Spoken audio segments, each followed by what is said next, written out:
Hello and welcome. You're tuned into the best in paranormal talk radio. This is Beyond the Darkness. I'm your host, Dave Schrader. I know many of you inundate me with stories of, or requests for stories regarding the supernatural and animals, and we like to try to accommodate when we can. Unfortunately, there's not a lot of books out there that are compelling or really kind of grab our interest, or they're more like pamphlets where it's maybe a 40 or 50 page book, and there's not enough to flesh out in there. But thank God our next guest is here, and she's sharing with us again. She's a constant guest on our show. She's been with us, I think, for many, probably, I think, over the last 6-7 years has visited us a handful of times. She's got a new book called Tales from the Afterlife, T-A-I-L-S, Tales from the Afterlife, stories of signs, messages, and inspiration from your animal companions. Kristy Robinett is our guest today. Again, joining us on the show, she's a revolutionary psychic medium, international author, and inspirational speaker. In addition to giving readings and teaching workshops, she uses her psychic skills to assist with police investigations, and she lectures across the country and is a frequent media commentator, appearing on ID Channel's Restless Souls, Fox News, ABC News, Coast to Coast, and more. Kristy, it's great to have you back on the show. Thanks so much for having me. I really appreciate it. I was trying to think. I was talking to Tim off air about this, and I was trying to think of when the first time you visited with it. I think it was about 5 or 6 years ago. Yeah, I think you're right. Yeah, I think it was when Restless Souls came out originally on ID, and that had to have been 5-6 years ago. All right, but you've popped in, like I said, I think we've had you in about once a year ever since then. It's good to visit with you again and spend a little time here, so thanks for joining us. Tales from the Afterlife. People love animals. I love my animals. People love hearing stories of the supernatural and the paranormal, and they love when these two kind of blend together in this type of story. Now, you do a lot of work as a psychic medium. Do you come upon animal spirits at many of these sites of tragedies and cases where there have been murder? I've just always been curious if animal souls are attracted to those areas kind of as witness to what happened.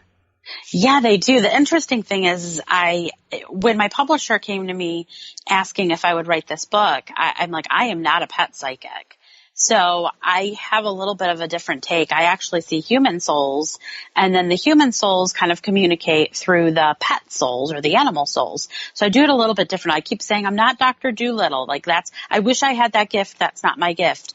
But yeah, when I do paranormal investigations, it is not unrare for me to see an animal in spirit who's like, hey, I've got the story, or they're able to communicate their story to a human soul of what they witnessed. And it's fascinating because there's such an innocent party to the paranormal and to the afterlife that it's pretty awesome. They're just not marked like we are.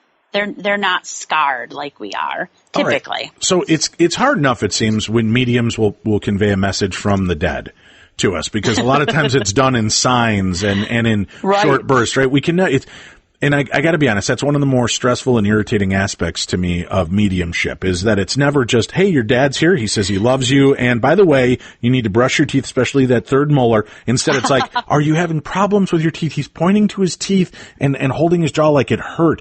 And it's always these we're pantomiming, we're playing, charades through most of this. How hard is it then if the animal is conveying to the human spirit and then the human spirit's conveying to you? Now we're playing a game of telephone. Exactly.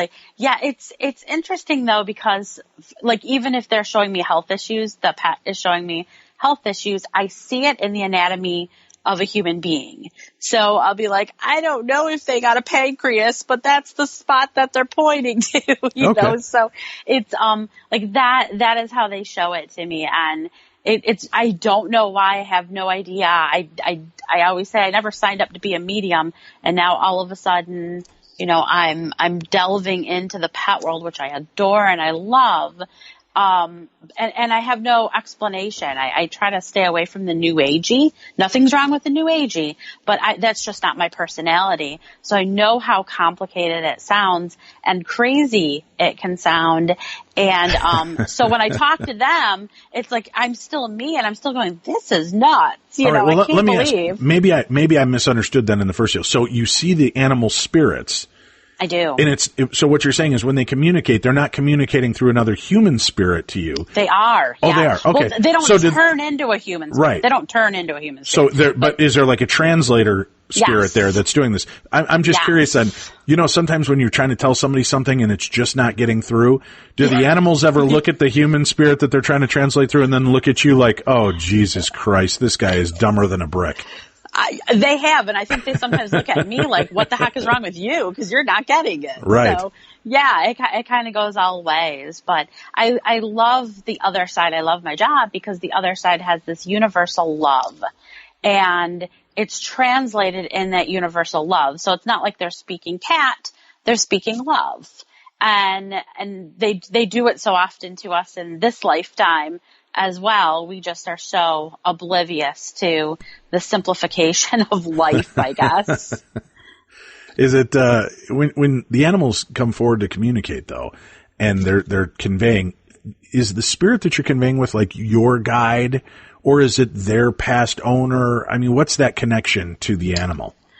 Yeah, it can be any. It can be our guide, our loved ones on the other side, or somebody that was connected to them in their lifetime. So it depends on the circumstances. Well, if the spirit doesn't really even realize it's dead, if it thought it was allergic to cats and you're trying to communicate to the cat through the person, does the ghost start getting runny eyes and sneezing while they're talking to you? That'd be awesome. I've never witnessed that, but that'd be great. They're like, oh, come on. Even on the other side, I got allergies to cats? Right. Crap. It's a cat. I actually have a story in the book, though, that's called The Damn Cat.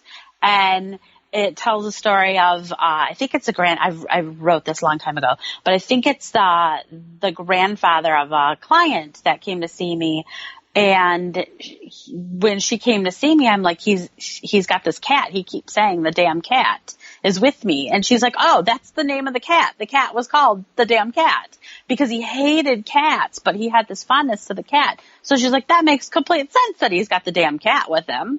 But yeah, so they still have that sense of humor on the other side. And the cat was like, seriously? He thinks that this is bad, that he's stuck with me? I'm stuck with him. Right. That's what's bad. Isn't it funny, the bond that we have with animals? My grandfather, who was a World War II veteran, right? And was in three of the four major paradrops. He was a paratrooper with the 82nd Airborne. Wow. And, he saw a lot of things. And of course, had to kill people during the war. Right. He saw a lot of things. He hated cats. But his girlfriend, Betty, my grandmother had passed away when I was very young. His girlfriend, Betty, ended up passing away. And he ended up taking her Siamese cat, Gigi, and taking care of this cat. And he always acted like the tough guy and, stupid cat and blah, blah, blah, blah, blah. Right. But it, of course, only wanted to be with him. And was always sitting on him, which is the way it is. I'm not a cat guy either, although my 4 cats will tell you differently. They own you. That's the thing. The dogs, you own the dog. The cats own you. That's why people don't like cats. Well, my poor grandfather goes on a trip, and he's got the cat on a leash, and they put it in the car, and he goes. It's not funny. It's like a scene from Vacation. So as he's getting in the car, the cat jumps out through the car, and my grandfather shuts the deal and locks the leash in the door without knowing that now the cat is. My grandfather's driving on the road. The cops pull him over. No, because David. Yes. No. So this poor cat was bouncing along the highway for a while he was in, and my grandfather was wrecked by this. And I always thought it was so weird. I'm like, you didn't like this cat. Not that I condone killing cats. Understand, that's not my point, but he didn't like this cat, quote unquote, but he was ruined and he cried about this cat. He was in World War II. He had to kill people. And when he would tell these stories, never that he reveled in it. He was never, heroic about it in the sense of telling the story and unblemished, but there was no, there was no connection, but he cried over this cat and was, really felt bad that this cat hated him for doing that. I said, well, I'm sure he wasn't pleased with you, but it was an accident. The cat jumped out, you didn't notice, and that's what took place. But, here was this effect of this cat. But, we respond so interestingly to animals. Like there is this underlying connection that is so much deeper than we feel even with humankind. What do you think that is, Kristy? It honestly, it's true. I think because we don't have that judgment, that kind of judgment that the human souls give to us. Wait a minute. Cats rely on us. Wait a minute. No, I told you I have cats. If there's a judgmental animal on earth, it's a cat. They will. Well, cats are a little bit different, but if you're late feeding them, I mean, they might be testy, but they're going to forgive you. They're not going to hold a grudge. So, cats might. Cats are a completely different monster, but they really, I think that there's just this unconditional, love and protection, and that is, I mean, I have seen people mourn more for their pet than I have for some of their actual family members. And I think that there's almost, like I said, they choose us. These pets sometimes choose us over us choosing them. And I think that there's something a little bit special about that too. And I understand it's that kind of unequivocal love. And it's almost like, I guess the closest thing would be like to a baby. You feel a washover as a human when you have a baby. It opens you up to a whole new love you never knew you thought was possible. And I wonder if it's because they're so reliant on us, and they're so, and you think that's kind of the same with animals. Without us, they really, they're not going to survive very well. They need the food, they need the water, the grooming, the things to take care of them. Even though they were proud wild animals at one point, they're a bunch of pampered jackasses. We forget about that. We forget completely about that. But no, I mean, even my kids have accused me of treating my pets better than I treat them. Right. They're like, I think one year I did give the pets more Christmas presents than they got. So we definitely, we love that they love us so much. And I think we do sometimes try to win them over. They're like, here's a bone. You love us right now. Go away and keep loving us. We can treat them like crap, but they still come back and they still love us. And I tell something in the book. I say, they don't care how bad our singing is. They don't judge us. They're not. I disagree. I disagree. My cats will look at me. My cats will look at me in utter disdain and shake their heads and walk into another room when I'm off, caterwauling. Oh, there we go. Nice pun on that. When I'm out singing at the top of my lungs to some 80s hit, they'll just shake their head and walk out of the room. That's awesome. But normally they don't, especially dogs. Dogs don't care. Dogs are like, whatever. Just pat my belly and give me a bone and let me out once in a while. And I'm Sounds good. a lot like men. Seriously. Yeah, I wasn't going to say it. I was going to get myself into trouble if I had said that.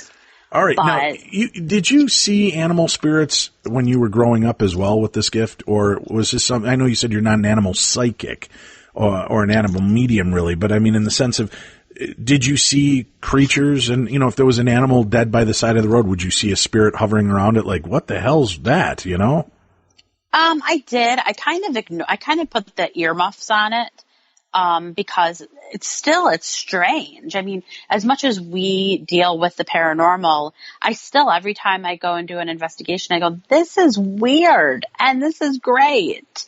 But, I always saw the spirits of animals. I just didn't communicate with them. And we had a cat, going back to cat, because I am actually an animal lover, all kinds. So I'm not, how people say, are you a cat person or a dog person?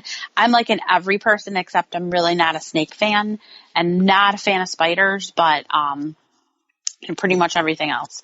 But, we had a cat that we adored, and it was a cat that was more like a dog. And that's probably why we loved it so much, because it would play fetch and we would let it out and it would come at dinner time, and we just adored it. And my parents were extremely religious. They didn't want to believe. I shouldn't say they didn't believe, but they didn't want to believe in anything of the metaphysical or paranormal. And so we were really pushed away from anything like that. But then we lived in a haunted house and they had their experience. So I kind of shake my head and go, okay, whatever. How did they respond to that? And we'll get back into your story. But I mean, being people that just kind of pushed it away, shunned it, but then you're living in a haunted house. How did they come to terms with that? My mom since passed, and I think before she passed, she came to terms with all of that. My dad is still in complete denial, but then he'll pop up with a crazy story of, we had horrible things that happened in our house. We were Amityville horror times 100. And it was petrifying. It wasn't fun. Casper the Friendly Ghost haunted. It was demonically. And I don't say that D word very often. It was terrifying. And so I think that he tried to suppress it so that it didn't seem real. But every once in a while he'll come up with the crazy stories, the furnace blowing up on him for no reason and things being thrown at us for no reason. And so, yeah, he still is trying to live the earmuffed life, but how did your animals, it's real and true. Yeah, how did your animals respond then, living in a house that was so haunted? Were they just nonchalant about it because it's just, oh, that's just something else that coexists where I am? No, they were actually very protective. If anything, I'd say that's the only thing that got me through living in that house, because they would growl and they would snarl and they would definitely be on the alert, both dogs and cats, and try to protect us from it. And it seemed like it did dismiss the entities anytime, like they never got hurt. We got hurt. But my dad got horribly hurt. He got sent to the hospital. He explained that in the emergency room, right? A demon attacked me and I got burned. 3rd-degree burns all over my body. But, but no, they never touched the animals. And I think that's maybe that's why I love, we're doing a therapy session, Dave.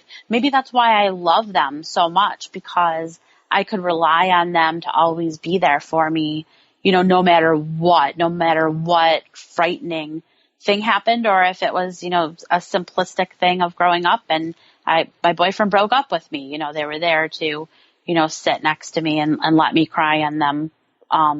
But yeah, maybe that was one of it. But yeah, the pets never got hurt. They never ignored it. They acknowledged it every and each time that the entity was around.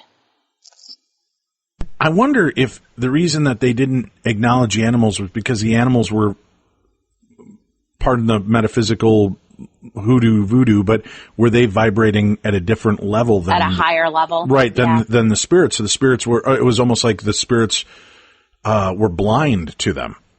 Yeah, that quite possibly could have been, because I never had the entities acknowledge the animal. So they never went after the animal. So it quite possibly could have been, because animals do. We see it. They're used in therapy. When my son was really sick in the hospital, there was a therapy dog that would come, a beautiful golden retriever that would come and lay on the beds with them and take care of them. And they do. They vibrate at this higher level, and it helps us heal. And we see it all the time. If you've got even a cold, your cat might sit on your head, to try to almost heal that sinus infection, or your dog will lay at your feet or try and kill you. Yeah, I was going to say, my cat lays across my face trying to suffocate me. I don't think it's to heal me. It's trying to take my juju away. I'm thinking there's something wrong with your cats, Dave. There's something going on here. I did say I'm not a cat guy. Yeah. Well, I thought you were. Wait a minute. You're confusing me. No, I'm joking. No, I was joking. But yeah, so maybe that quite possibly could have been. But we had this one cat that was more like a dog, and we weren't cat people before this cat. And my brother was working as a disc jockey for a radio station, and he brought the cat home. He had found this kitten, and the cat just took to us. The cat's like, okay, I'm home. You're not taking me back, to your place. This is my home. And he lived a beautifully long life. And my mom was blind. She went blind when I was 12. And the cat loved to sleep on the top of the window air conditioner. And one day, this sounds funny too, and it's not, but one day he just passed away on top of it. And my mom, being blind, didn't see him, but heard the thud, and went over and realized that Silver had passed away. And I could see Silver anytime I went over there. I wasn't living there at the time, but anytime I could see Silver there. And one time, my mom, who again, they tried to dismiss anything paranormal, was saying that she could feel Silver climb up in her lap, and he headbutted. So he would rub his head on your chin. And she's like, I don't think that this exists, but I feel it every once in a while. And right when she was telling me, I actually saw the spirit of Silver do it, as if to, take responsibility for, yes, that's actually me that's doing it, and mom's not going completely crazy. So I love being able to see the spirits of my own pet. And I also, in my book, I tell the story. My favorite dog was an Australian Shepherd, and he got me through a whole lot of heartache. And my husband, my now husband, Chuck, him and Guinness did not get along at all, because Guinness had a sweet tooth. So he would find his way into anything food. Like, he could open the oven and pull out a roast and eat it. Like, he was that dog. Like, if he had his sights on eating something, he would do it. And I don't know how he didn't die. I mean, he ate M&Ms. He ate all the Hershey Kisses, foil and everything. Nothing ever happened, but he ended up passing away from cancer, and we had to put him to sleep, and I had a really hard time with it. And even now, I'll wake up in the middle of the night, and he used to sleep next to my bed, and I'll see his shadow. And the kids have seen his shadow, and my husband's seen his shadow. And then we realize, oh, Guinness was darker colored. We realize that, oh yeah, Guinness isn't here in the physical world, and know that we're being visited. And I love it. I don't know if Chuck loves it, because they had that love-hate relationship, but I love knowing that our pets still visit us. And again, you get this kind of comforted feeling, right, that the spirits are there. Do the animals, when they die, do they cross over and come back to us? Do they just hang out with us? What do you know about the animal spirit realm as opposed to the human spirit realm? They typically cross over. They don't have to go through all that angel boot camp that we do as humans, which is nice for them because they kind of get the fast pass to the other side. So they go to the other side, and then they take on the role if they so choose. Wait a minute. So they're all pampered. They're all pampered here on Earth, and then they get to go over to the other side and still they get the fast pass. They get the people walker while the rest of us are going up a broken escalator to heaven, or the express elevator to hell. Yeah. Oh, nice. Yeah, right there. Yeah, you might have to go on your plane, with a pet, but then there's not going to be any messes or barking or anything like that on the way to heaven. But so they don't have to go through all the counseling that we typically do on the other side if we so didn't do the work here. So, even if they needed counseling, let's face it, most cats would just ignore it, and the dogs would just sit there licking themselves. So, seriously, they'd be like, forget you. Yeah. But, and then they take on the role, if they want to help guide us and protect us and be our kind of guardian angel from the other side. Or I guess they could just lounge. Wherever they want. Again, screw you. I'm just going to lounge in my sunshine. Cats have got to be the worst guardian angels. I mean, mine are constantly weaving through my legs when I'm going downstairs. That's nothing guardian angelish. That's trying to kill me. I'm pretty sure. Pretty sure. That's exactly what they're trying to do. My kids are all like, oh, look, she's licking you. I said, no, she's tasting me to see if I'm ready to eat yet. I'm not falling for her shenanigans.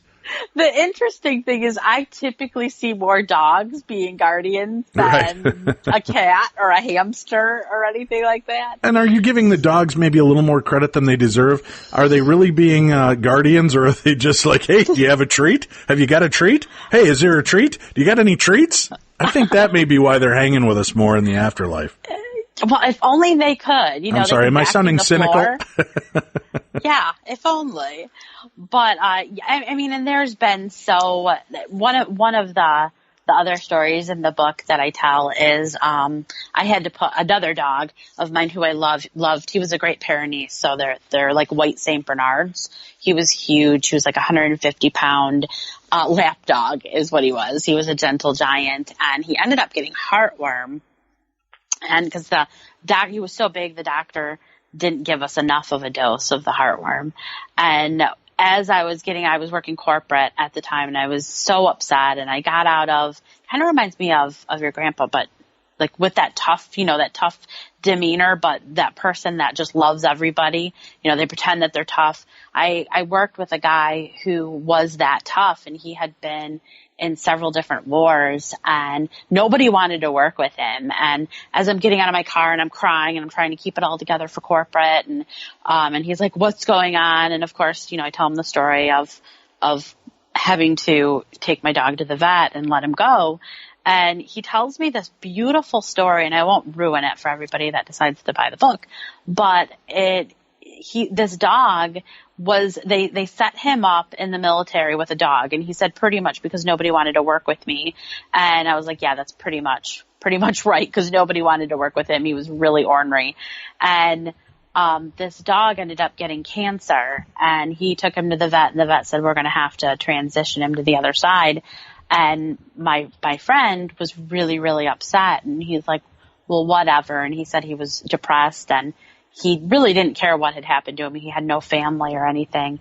And he went off on a mission, and the dog came up and saved him from a grenade that had gone off. And this is a real and true story, and I tell more in depth in the book, in the story. But he was so mad because he thought that the veterinarian had allowed the dog to get loose. And so he went to go give the vet a piece of his mind, and the dog had been transitioned like the morning of. And he's like, I don't know what you're talking about. And he goes, so a ghost saved your life. The ghost of your dog saved your life. And he pulled out the actual dog tags, the dog's dog tags, and showed it to me. And I mean, the waterworks right there. And he was crying, telling me the story, and this tough guy who had seen horrible things, who had to kill people. You know, as he's talking about his dog, he's just crying. And again, it goes back to how they really, honestly, there's just a special part of our heart that we have with our pets. And all these years later, he had held on to those dog tags and to that story. And I don't think he had told anybody else that story. And I said, can I share your story? One day I want to share your story. And he said, absolutely. And he's since passed. And every once in a while, I'll see him with his pup on the other side. And he's not a guardian, but I just feel like, I don't know, there's just like someone got him, and it was a dog. Someone finally got him. And I love that. That's beautiful. It's such an amazing element of the stories, right? That these beings that are so loving to us in life will continue to be our guide even in death, and that they're there to help us. And there's been, we shared on one of our Theater of the Minds a story a couple months back where they were woken up as a fire was blazing from the sound of their dead dog. The dog was barking. They heard it jump on their bed and began barking at them in order to get them awake so they could get the hell out of the house. And when they went downstairs following the barking noise, that's when they saw the fire. So it's amazing. I love that kind of stuff. Kristy Robinett, our guest. Kristy, when are your books going to be on Audible? I know. I have to do that. I actually have full rights to do that. See? So I have to set up a studio time. I know a good narrator if you need any help on those stories, Kristy. I would love that. I know. You have a great voice, Dave. You really do. Thank you very much. So check it out for yourself. And today we're talking about Kristy's new book that comes out on March 8th, Tales from the Afterlife, Stories of Signs, Messages, and Inspiration from Your Animal Companions. It's a new book out from Llewellyn Press. Kristy Robinett, our guest, as we're chatting about some of these great experiences in the books. You know what? I've talked about the fact that in my old place, I've now moved out, I had something living in my closet. And it sounds ridiculous. It's how we think it was a ghost boy. My cat actually got thrown out backwards out of my closet, as if something grabbed it underneath its front paws and threw it. The cat came backwards out of my closet. Not like it jumped out, but like it was thrown out of my closet and would avoid my closet at all costs.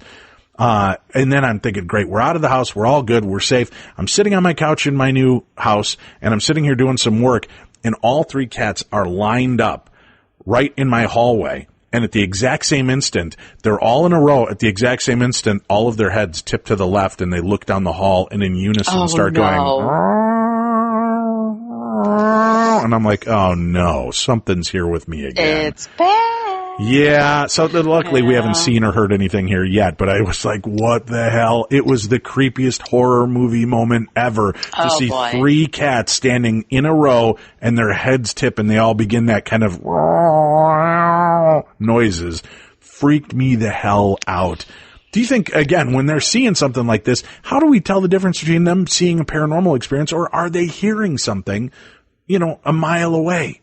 Are they hearing dogs? I think that they're really good paranormal investigators. I think they're a great instrument.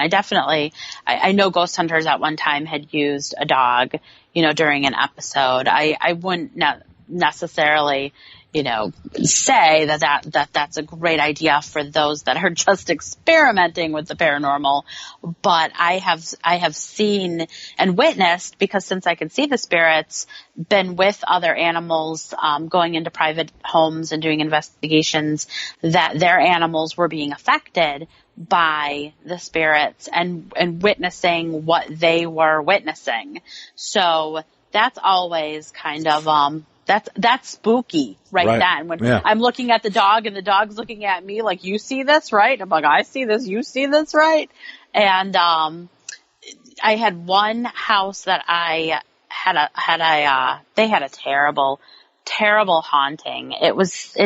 We actually had some networks come to us and they wanted to do, a movie on it, but he was a celebrity and he didn't want to be known as having a haunted house. You know, that's not what he got joked around with his buddies and the other people in his circle, and he really didn't want that to be his history, you know, if you will.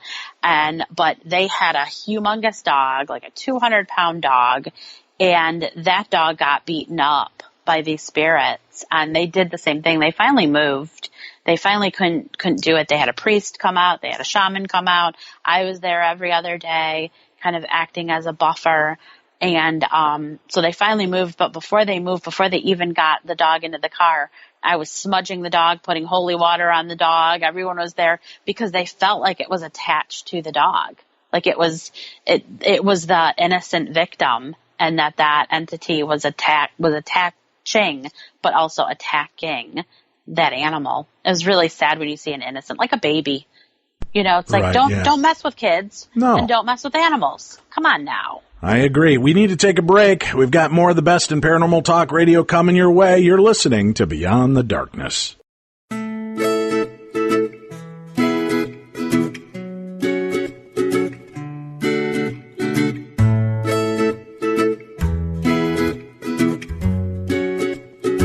Beyond the Darkness.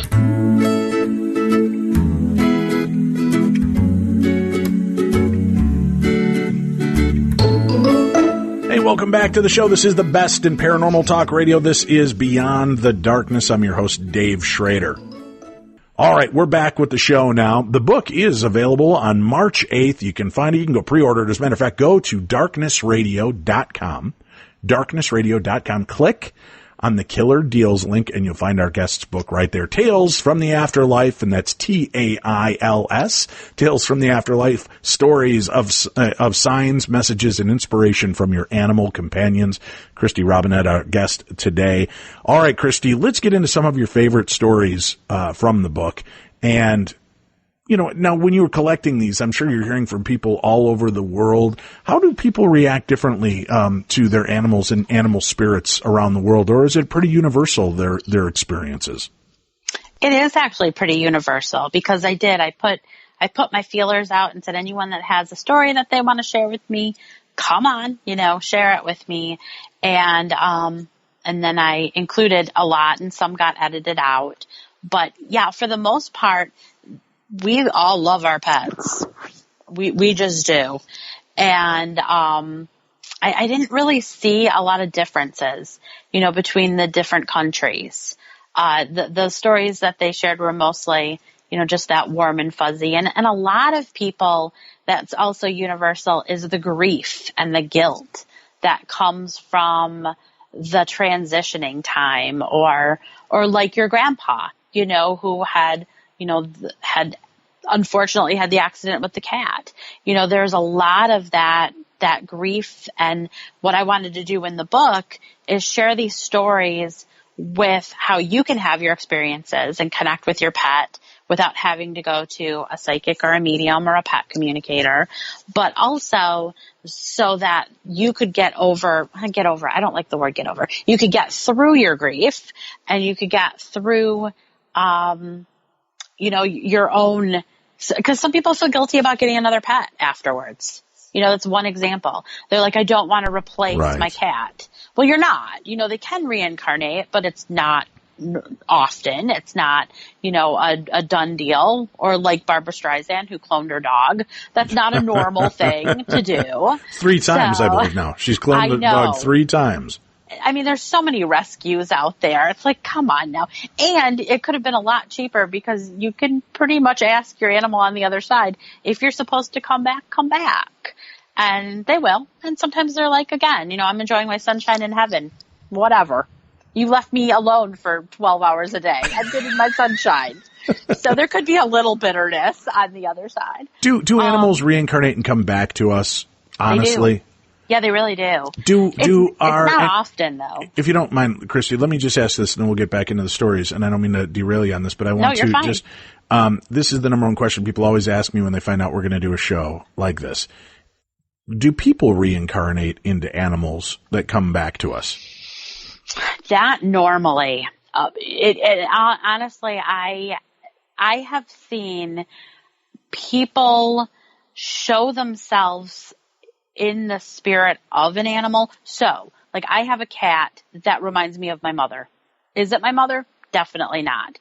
But I think that my mom shows me her personality sometimes through the cat, if that makes sense. But it's definitely not my mom as a cat, although that would have been a better life than she had. But the cat actually kind of looks like my mom, which is kind of weird all in itself. But yeah, not normally. Now, and a lot of, you see the memes, it's like, I'm coming back as a cat. I'm coming back as a dog. Not normally. Nope. It's a different soul. It's a different jump in. So I don't even think I can give you one example that I've seen that happen. Right. And I was just curious about that. And some people believe, no, this is my grandpa's spirit.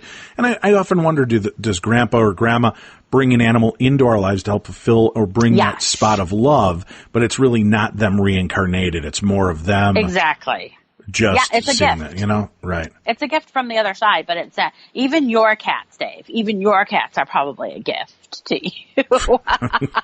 Do I get a receipt? Like, take it back. Is there a receipt? No, you know what? I love these stupid cats. And we just saved another cat that was, my son has a little hobby farm and he has some chickens and he called me. He's like, hey, Dad, I just found this cat. It's near dead.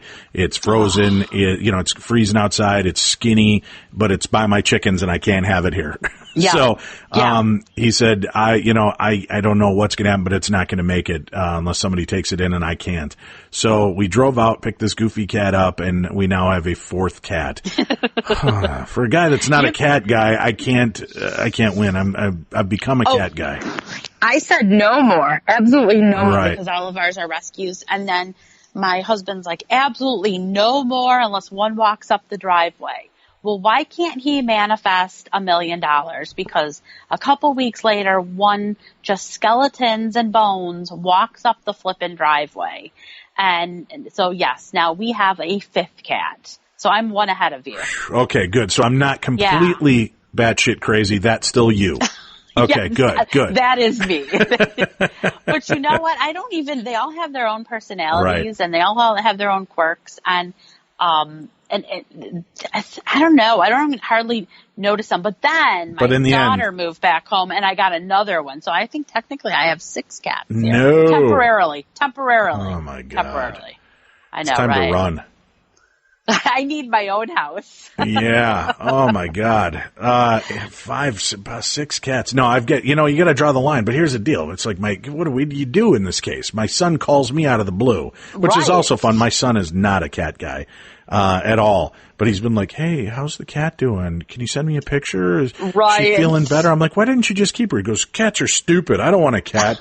Is she okay though? Is she eating all right? Can I get her a collar? I'm like, what the hell is wrong? So see, all of them, all the animals just pull, at our heartstrings. My son brought home a turtle one time and I'm like, I don't want this stupid turtle. Like $150 later, I'm buying all this stuff for this turtle. Now turtles live outdoors. They don't need toys, but apparently our turtle needed toys. And we named the turtle. And then we ended up, he moved to college and I didn't want to take care of the turtle. The turtle moved to college? So, my God. No, the is son an intelligent. moved to college. Oh, okay. The turtle was actually pretty gosh darn smart and it loved the cats. But, we ended up giving the turtle away. Well, we all miss that stupid turtle. Like, seriously? We missed the turtle. I still think to this day, I should have that guilt, like I said, that I have in the book written is, I still miss that stupid turtle. By the way, the turtle's name was Howard. Of course it was. What other name would a turtle have? Exactly. Let's stop talking about us and talk about other people's stories now, Kristy, because I think people are being weirded out and never going to trust either one of us again. Let's hear some of the other cool stories you collected for your book. I had one gentleman in the book was also a tough guy, really tough guy, and he ended up rescuing a tough guy dog, so a pit bull. And it was a pit bull mix, and unfortunately the dog got sick, and he took it to the vet, and he couldn't stay to have that transition. He couldn't do it. He felt so guilty, he felt so terrible, and even though he did nothing to the dog, he still was having a difficult time. Well, one of the things that his dog would do is when the dog wanted to go outside or wanted food, the dog would actually put his mouth around your hand and he would pull. So, the whole reputation with pit bulls, with the jaws of life and all this stuff, he was fine with it. But if it happened to his friends were like, oh my gosh, I'm going to lose a hand. And he's like, honestly, this was the gentlest dog ever. The dog wouldn't do anything. So he dropped the dog off at the vet and he took off. He's like, I can't do this. And the vet we'll take care of him. We'll be really compassionate. And the next day he felt kind of guilty for not staying through the end with his pet, and he went back to the vet and he noticed that there was a candle on the counter that with a sign that was lit saying that they were going through a transition with somebody, and if everybody would kind of stay silent and say a prayer or a positive thought, they would appreciate it. And he thought, I don't even know if that was lit. Did my dog get that? Same sort of recognition. And then he was really upset, and the vet came and was like, what do you need? And he goes, did I pay you? Well, he had paid the vet, but she knew that that's not why he was there. And she's like, he did fine, and we sat with him. Well, he was depressed and he was sad, and his friends said, you need to go out on town and let's go to this concert. And he's like, don't really want to go, but sure. So he got dressed, went to this concert. As he was crossing the street, a car ran a light. And before the car hit him, he felt the wetness of his dog's mouth around his hand. And the spirit of the dog pulled him out of the way of the car. There was nobody else around. And he fell backwards, and he knew that his dog was okay. So they do save us from the other side, just like our guardian angels do. Oh, that's remarkable. When you're gathering stories like this too, I mean, a lot of them are about saving. What are some of the ones, I mean, that don't have anything to do with them saving our lives? What are the other ways that they like to make themselves known to us? Yeah, they use all of our senses, so it's everything from them jumping up on the bed and feeling, them lay on your feet, or hearing the bells outside. Some people train their dogs to go outside by, ringing the bells. So sometimes you'll hear the bells ring, or even if the bells aren't there, you'll hear them ring. Licking your face or licking your hand, and dream visits are one as well. So just as we have those visitations with our human loved ones, we can actually have that connection with our pet on the other side through a visit in our dream. And it doesn't necessarily have to be a 911, or anything that is directly associated with something dangerous, but it's just, a sign to just let you know that they're around. And you're right. It doesn't have to be so, the saving, someone jumps in front of a car, or somebody, saves you from a fire or anything like that. It's just, I think that they just want to thank us for the love that we gave them from the other side, from the other side to this side.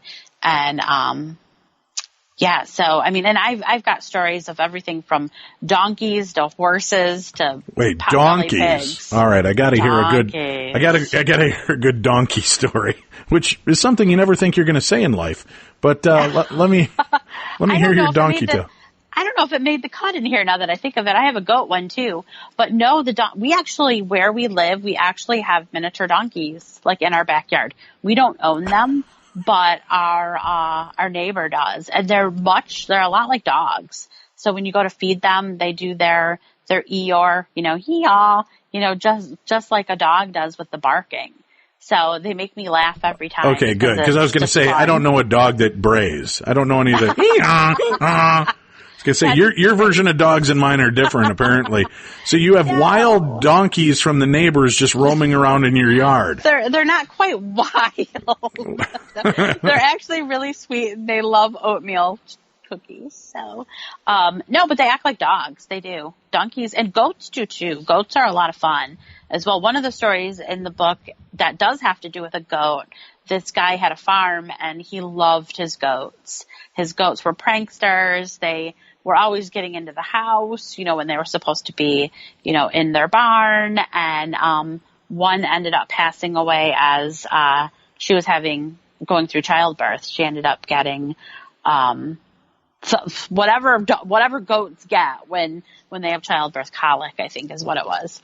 And, he still to this day will say that he will feel the presence of that goat in his house. He'll smell him or her. He'll smell the goat. He'll just, apparently they have a goat smell. And that it was actually a message, that he feels that the goat kind of gives him because he inherited the farm from his grandparents. And he was on a lot of stress, a lot of undertaking a farm. Like you said, your son's taken care of. It's a lot of work. Farmers, I give them a lot of credit. Well, he's got just like he's got a couple chickens and maybe going to get a baby goat. But those are still stressful. Well, chickens? Yeah, they look beady eyed. Yeah. They know that you're going to head off to KFC, so they've already got you under their watchful view. We're thinking of getting chickens, though. We are. Really? Yeah, I don't know. We're thinking. But yeah, so he had this farm, and he had promised that he would take care of this farm. And after he lost his goat, which I believe was his grandparents' goat, he felt so guilty because he felt like he didn't do everything that he was supposed to do.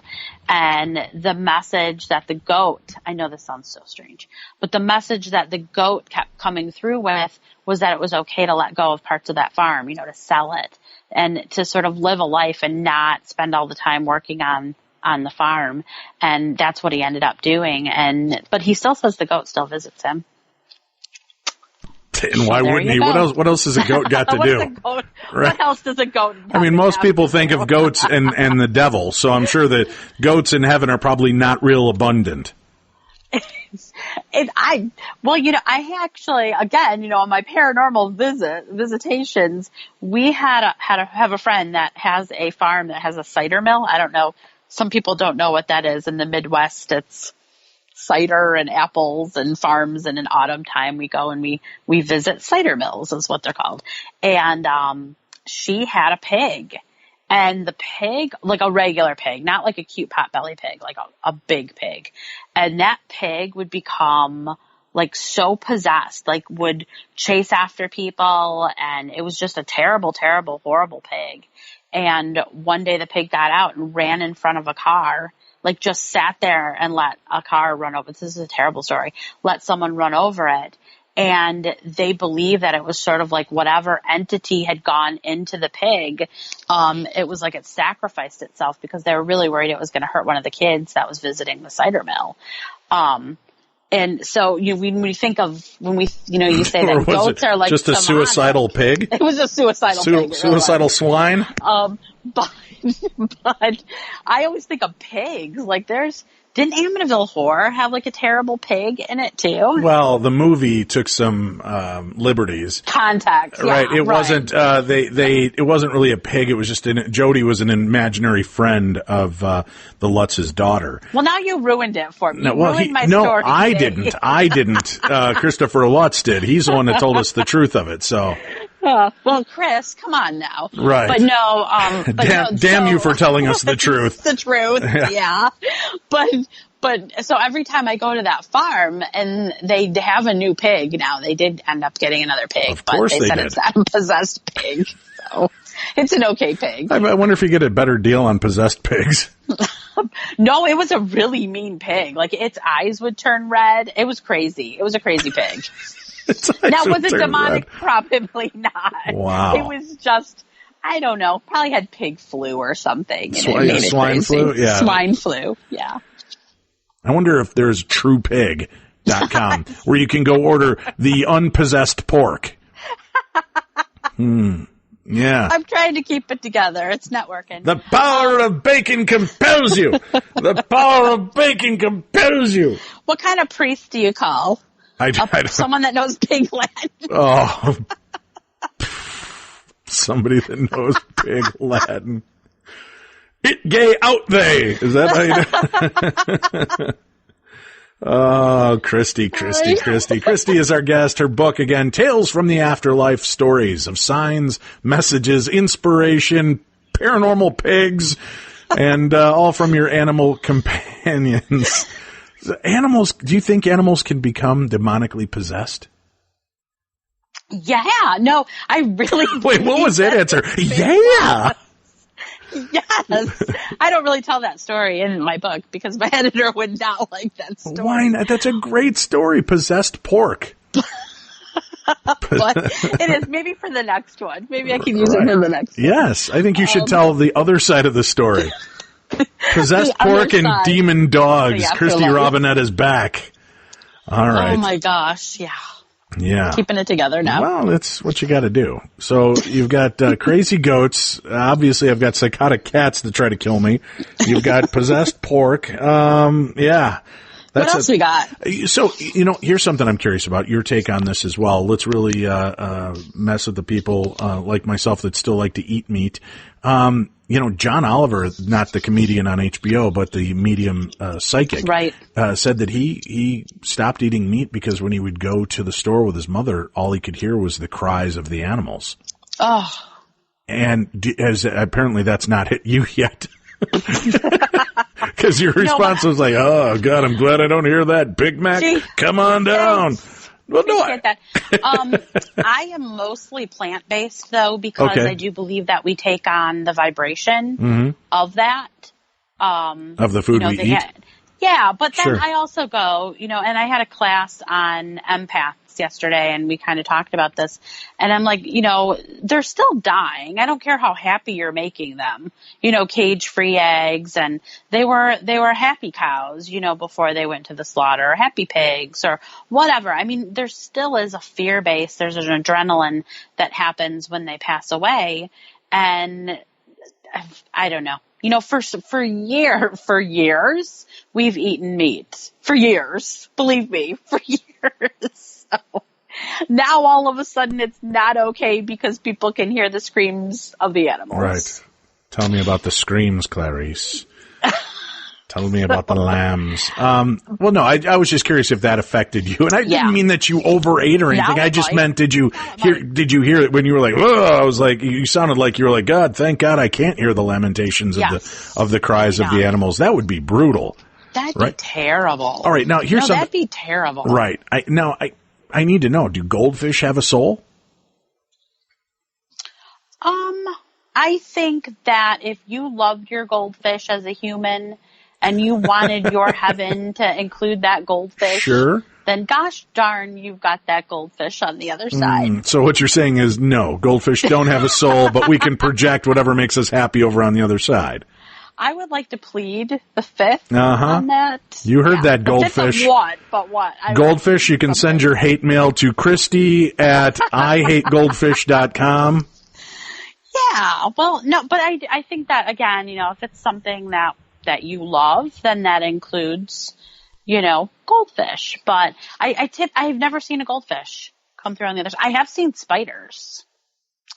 Not my kind of heaven, but I have seen spiders on the other side. Really? Yeah. That's going to piss a lot of people off. Well, but that would be your hell. That would be my hell. I don't know if it would be your hell, but it would be my hell. I wonder if it's the spider's hell, too. Oh, crap. I got to deal with these morons on this side, too, trying to slap me with their slippers. Like, I'm just simply trying to walk with all of my legs. Why are they so creeped out? But it was actually a person that loved spiders. He had tarantulas and he had spiders. And so when he came through, he showed me his spiders. That's not code for anything, by the way. That's like he actually... Likely story. So he was, so these things, well, again, is it that we're taking over that part of their essence with us, that vibration, that thing that made us happy? Is it truly there, or is it projection? Is it like the Matrix? Have we created that part of our world, over there? That's often how I see heaven, is exactly that way. The vibration that we put out are the things that we then manifest on the other side, very much like Star Trek. So it's like that hologram. We go into that big hologram, and if we loved hippos, we got hippos. Okay. Hippos is random, but sure. Hey, you wanted me to introduce different animals into this conversation. Haunted hippos, possessed pork, and more today with Kristy Robinett. Yes, I do have another little story about sloths for you. Sure you do. Let's hear it. So, it's a slow haunting. It's a little bit. No, so I had a client that came in for a session, and she wanted to talk about her job choices. So my background's HR, so I do life coaching as well. And she was almost done with her degree, but she was kind of unsure of what she wanted to do. And the first thing her guides showed me was sloths. So I tried to discount it, going, okay, this is weird. It's a good thing I don't drink, really honestly, but it had me scratching my head. So, I thought, well, maybe it meant that she was supposed to slow down, or maybe things, were going too fast, trying to take it symbolically, like we talked about in the beginning, that the mediumship messages sometimes mean. But, I ended up saying I kept seeing sloths, and she's like, great, that's crazy. She's like, but I really always wanted to work at a sloth sanctuary. Seriously. So I'm like, all righty. So she ended up, Wait a minute. Me. Are there really sloth sanctuaries? Yes, there are. What, are they strung out on heroin? They're trying to get off. They're hanging out at the sanctuary to get clean. What? Well, the funny thing is one night, this is honestly, one night I dreamt that, I included this in the book too.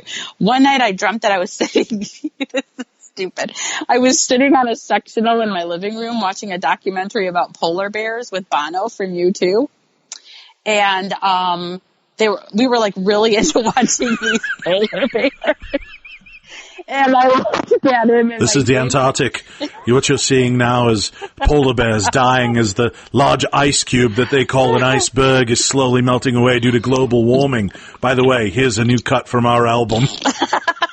And I joked with him. I'm like, why polar bears? And he looked at me and he said it was all about an awakening.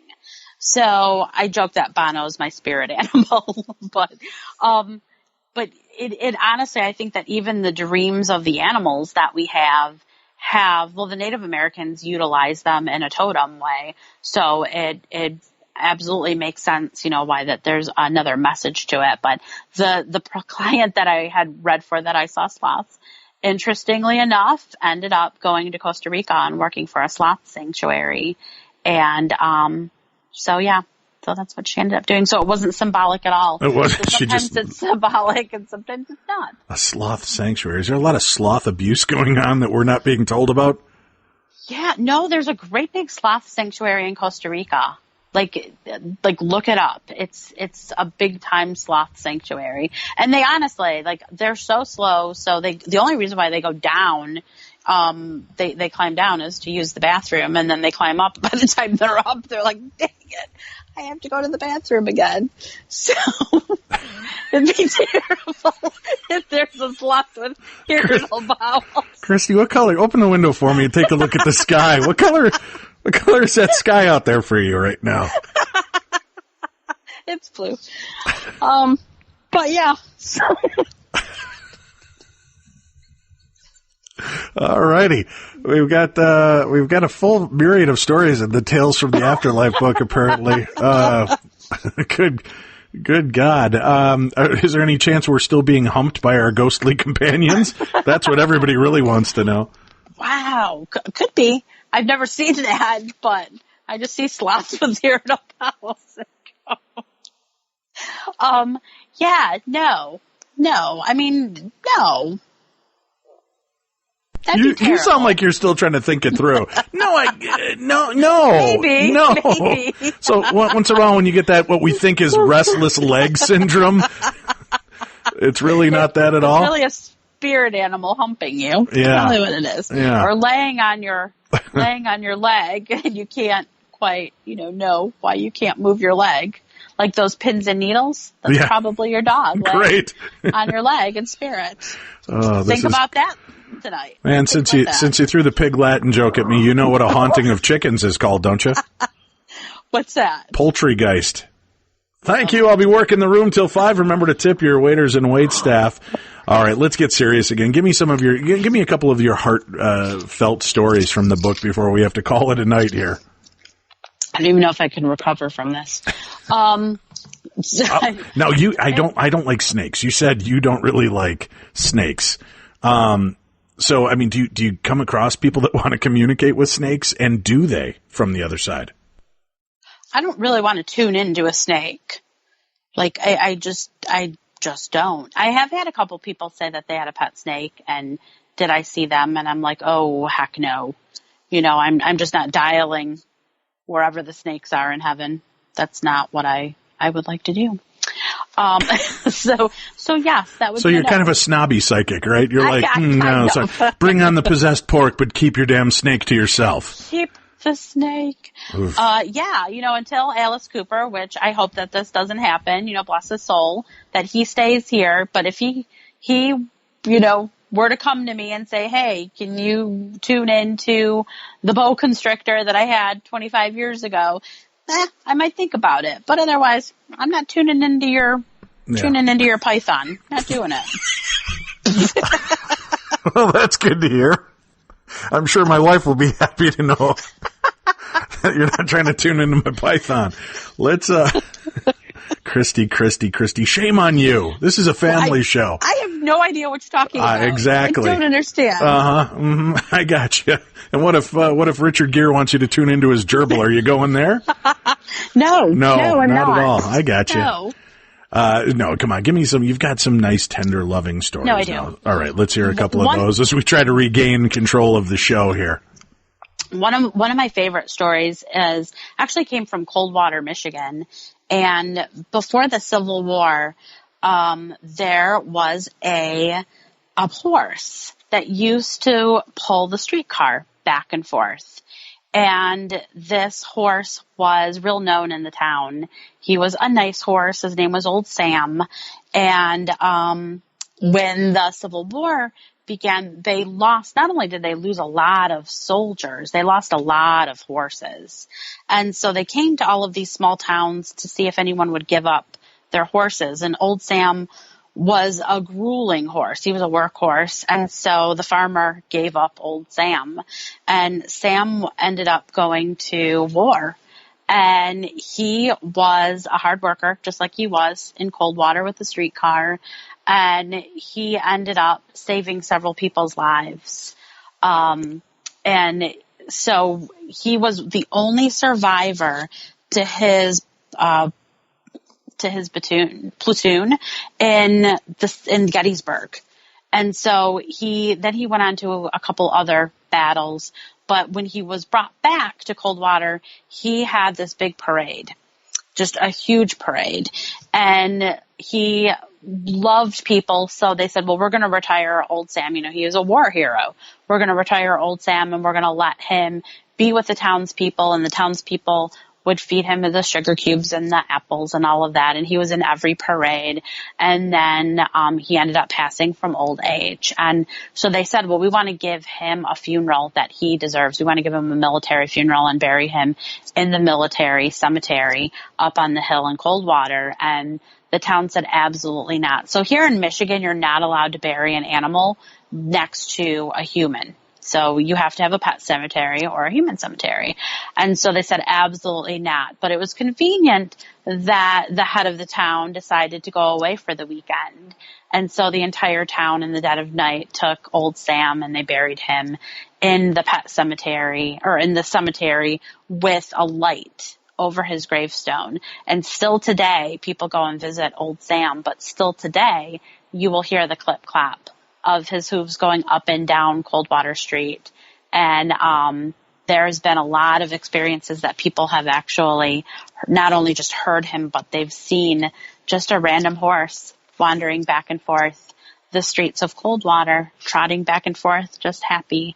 And they believe that he is, and this is a true story, they believe that he is protecting the town. And so I've been able to investigate that cemetery in that town, and you actually do hear the clip-clop, the trot. And whether it's Old Sam or not, I did not get the opportunity to see him, but a lot of people have stories with Old Sam. So That's there cool. at one time there was, I can't remember what it was called, but there was a movie, I think it was called War Horse, and that was actually, they took that story off of Old Sam and they kind of made it their own. But yeah, and if you ever get to visit Coldwater, you can definitely visit Sam's grave, and it's a beautiful, cute little town. That's very cool. You know, we had experiences with a pet cemetery where I grew up, and I know it was active. We could hear things walking around us in the woods, and when you'd sit by the gravestones, you could hear little paws sounds and things moving around you. It was really kind of a magical experience. It was creepy to a degree, but it was also kind of cool, you know, to just know that there was something there.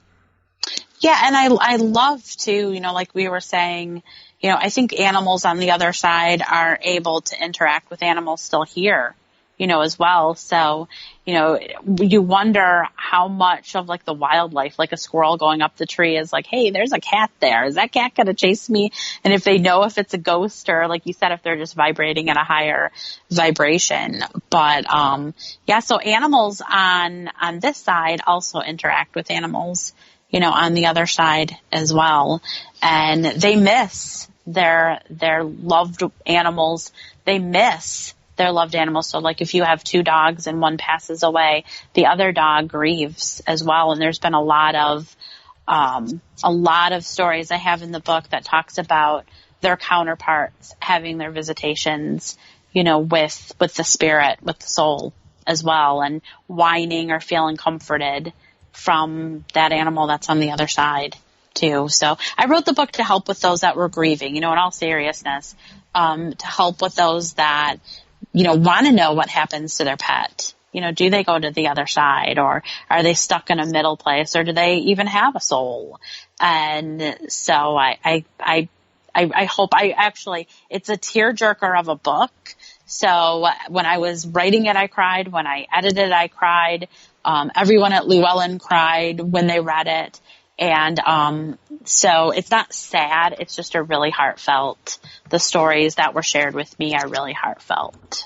That's beautiful. So check it out. Again, we'll have a link up for it. You can go to darknessradio.com, click on our Killer Deals link, and you'll find information there on this book and all of the books that are included from the many great guests that we have on this show.